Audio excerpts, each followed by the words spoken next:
Durante o período do mestrado, defendido na UFRN, eu defendi uma dissertação intitulada Intelectuais no Sertão, que pensou um pouco da atuação do Clube Romeiros do Porvir aqui na cidade do Crato. E esse objeto de pesquisa chegou na minha mão meio que de uma forma curiosa, né? Durante o período da graduação, eu estudei como alguns projetos de modernidade e civilização acabaram sendo implementados aqui na região do Cariri cearense. Eu conversei com a minha orientadora da graduação na época, e ela acabou me orientando que no início do século XX tinha alguns jornais que faziam referência a esses projetos de modernidade para esse espaço, sobretudo um jornal que me chamou a atenção chamado Alissa, um jornal que era editado por um clube chamado Romeiros do Porvir. Cria-se muito no senso comum a ideia que os intelectuais estão muito distantes do interior, estão geralmente nos grandes centros urbanos. E o trabalho do Jones, ele traz esses intelectuais para o interior do estado do Ceará, para a cidade do Crato. E tem a peculiaridade desses intelectuais não se considerarem basicamente do interior. Eles não se consideram como sendo do sertão. Eles se consideram como sendo figuras que estão propondo a modernidade, a inovação e trazendo a civilidade para esse Crato que ele acha que não é sertão, porque o sertão para ele seria o lugar do atraso, do não progresso. E aí ele faz um pouco a contraposição com o Juazeiro, né, que vai se colocar mais à frente como um espaço de romaria, mas é esse romeiro que procura e caminha em torno de um horizonte futuro, né, daquilo que está por vir, daí a ideia de porvir.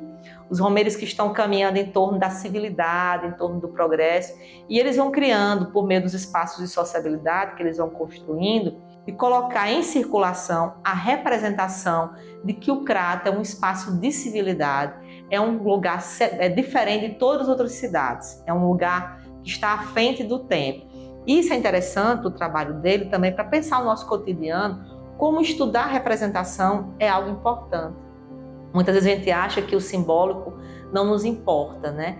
Mas é o simbólico que constrói o nosso dia a dia, que estrutura o nosso cotidiano, que estrutura as nossas relações. Então, por meio desses estudos, eu vou entendendo não só o Crato, mas eu vou aprendendo também como as representações elas são importantes, né?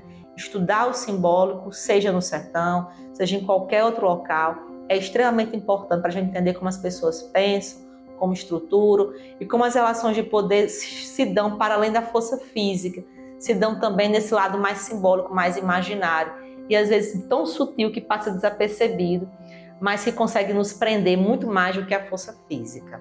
As fontes utilizadas para investigação desse objeto de pesquisa, né, foram sobretudo fontes escritas, que como é um objeto situado ali no início do século XX, a gente não tinha outros registros que fosse o espaço que esse grupo se reunia, ou algum depoimento de alguém que conviveu com o grupo.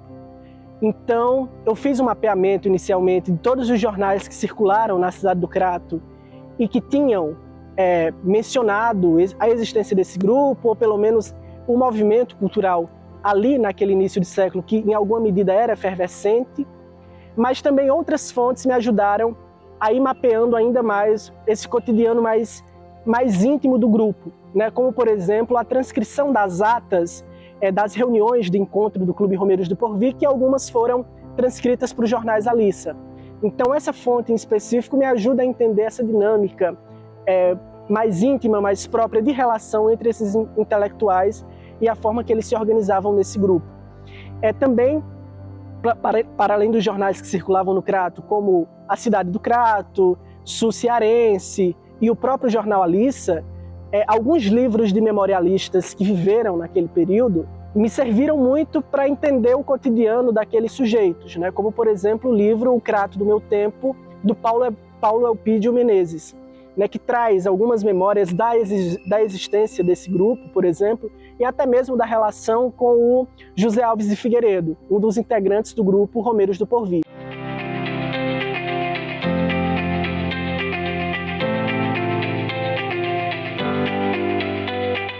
Em torno da cidade do Crato, também foi construída a ideia de uma cidade da cultura, muito voltada para a cultura letrada, com os jornais publicados na cidade do Crato, mas também uma importante construção foi o Seminário de São José, que inaugurou as portas e teve as primeiras turmas ainda na década de 70 do século XIX. quando inaugurado em 1875. Então, todo o movimento cultural, em termos de educação, da região do Cariri cearense, confluía para a cidade do Crato. Eu acho importante no Romeiro do Povi porque, de repente, você tem um grupo mais, assim, cristalizado, apesar da vinda de Soriano de Albuquerque, né? Ele chegou em janeiro de 1900 e foi embora em 1902, né? Justamente por conta da queda do Coronel Belém, né? Criou-se uma animosidade muito grande política na região e ele resolveu ir embora, né? Mas aí essa passagem dele, o grupo continuou depois dele, né? Ele consolidou, assim, toda uma juventude nessa época que era, assim, muito próxima da arte, né? Então eu acho que a importância é grande, inclusive com o aparecimento de jornais na época que foram cobertos, Cidade do Crato, Sul Cearense, jornais desse início do século, né? Foi um período de muita efervescência, período de virada do século, né?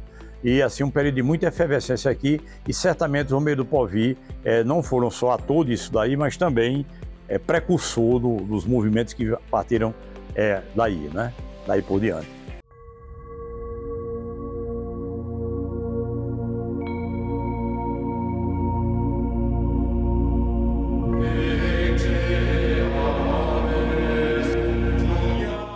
Quando se fala a palavra romeiros aqui no Cariri cearense, geralmente a gente associa aos fiéis do Padre Cícero Romão, que visitam o Juazeiro do Norte desde pelo menos 1889, quando acontece o milagre da hóstia, que o Padre Cícero oferta para a Beata Maria de Araújo. No entanto, no final do século XIX, início do século XX, na cidade de Crato, outro grupo se intitula como romeiros, dessa vez Romeiros do Porvir. Esses Romeiros do Porvir faziam questão de se distinguir dos romeiros que estavam no campo da religiosidade. Julgavam o Juazeiro, ainda distrito, como um espaço menos civilizado, pela presença dos romeiros, que, vindos de muitos dos sertões nordestinos, eram tidos como atrasados, analfabetos. A palavra porvir também significava, nesse contexto, uma crença num futuro. Não à toa que eles se intitulavam de uma turma de clubistas que editavam um jornal, exibiam cinema e participavam de peças de teatro.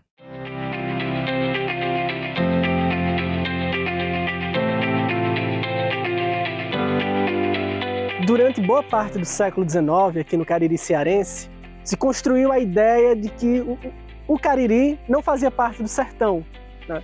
E aí boa parte dessas ideias em torno dessa região foram construídas sobretudo por conta da Chapada do Araripe e das riquezas naturais que estão em torno desse espaço. E aí, como ao longo do século XIX a região norte do país, né, foi associado muito ao contexto de seca e, consequentemente, a ideia de sertão, foi construído para sertão um imaginário de que era um lugar pobre, seco, violento, pouco civilizado, antimoderno.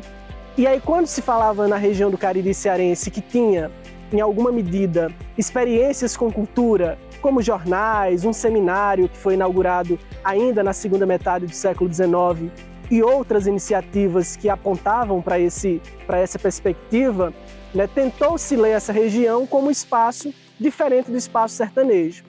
Então, por aqui é muito comum ainda hoje se ouvir a ideia de que o Cariri acaba sendo o oásis do sertão, por ser esse espaço, um reduto verde, diferenciado, diferente, de todo o sertão nordestino que está no entorno.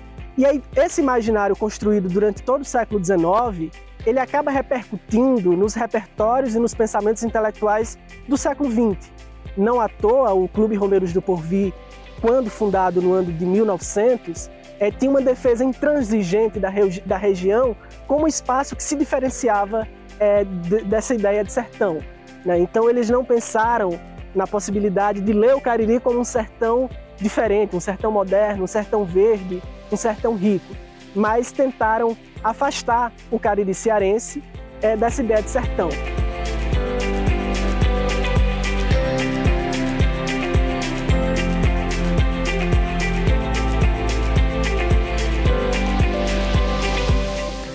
O Clube Romeiros do Porvir acabou utilizando várias estratégias para comunicar esse interesse de construir uma cidade moderna e intelectual, né?